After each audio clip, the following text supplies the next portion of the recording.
Genesis chapter 3, verse 15 is the promise that is fundamental to understanding not only the flow of the Old Testament, but to understanding the birth of Jesus Christ. And that particular scripture, the word was given by God outside of or in the Garden of Eden as Adam and Eve were being cast out of the Garden of Eden because of their sin. And the Lord, in pronouncing a curse, says this, "I will put enmity between thee and the woman, between thy seed and her seed, and it shall bruise thy head, and thou shalt bruise his heel."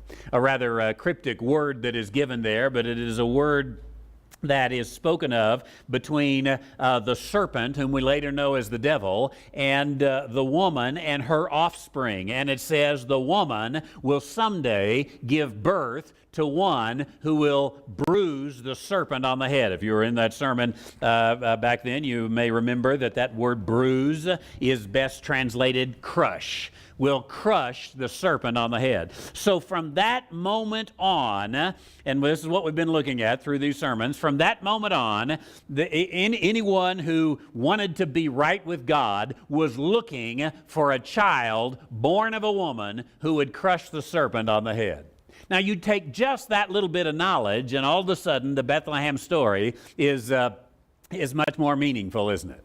This isn't just any baby. This is the baby we've been looking for. For 4,000 years of recorded history, we've been looking for this baby, and Adam and Eve brought forth Cain and said, "I've gotten a man with the help of the Lord." Literally, that translation can be, "I have gotten a man who is the Lord." This is what Eve says. "I've gotten a man who's going to crush the serpent on the head." Well, he did some crushing of heads, but it wasn't the serpent, unfortunately. And Cain turns out not to be the one. Is it Seth? He is the appointed one. That's what Seth means, and turns out not to be Seth. And then we follow those genealogies, as I told you before, looking for the birth of this promised one from Genesis chapter 3, verse 15. The one who would crush the head of the deceiver would begin.